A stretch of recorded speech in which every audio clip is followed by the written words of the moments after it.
Let's kick things off with the Apple Watch because this is speculation at this point. Speculation with a good track history admittedly, but speculation nonetheless. So in recent news, the Apple Watch Series 4 is speculated to be announced in September. This news comes from cross-referencing previous announcements and release dates put forward by Macworld. As with every new series, the watch is expected to finally have a round face design.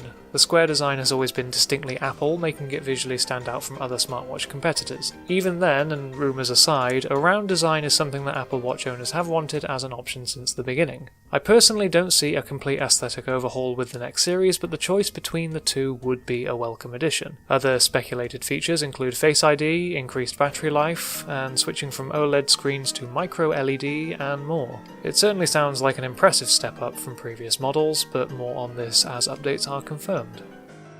The Samsung Gear S2 is getting an update, which admittedly doesn't even remotely sound interesting until you consider that the Gear S2 is over 3 years old now. That's strangely consumer-friendly for relatively new tech. The standard business model for these sorts of things is to roll out a new model every 1 or 2 years and stop support gradually thereafter, forcing customers to spend more and upgrade.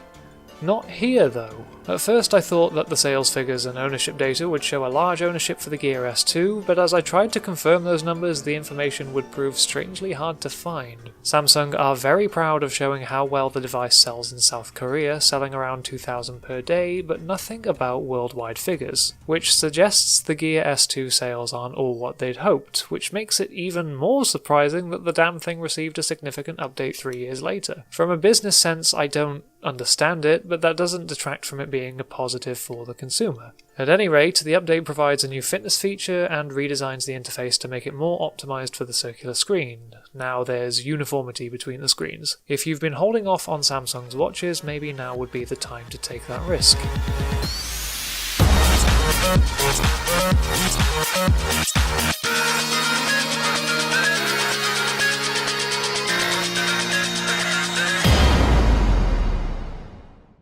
And finally, the Fitbit Versa. There will be more information on the Versa in April when it's released, but it has new features that are worth discussing ahead of time because of their appeal, one of which I'm especially excited for. If you haven't guessed from the previous tech videos, I'm something of a sucker for good battery life.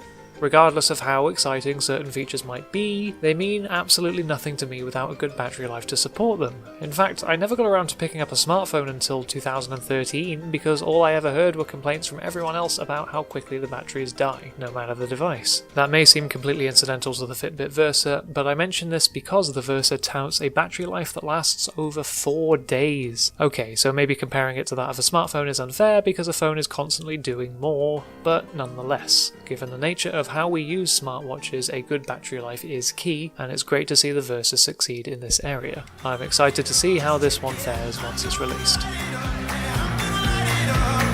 Let me show you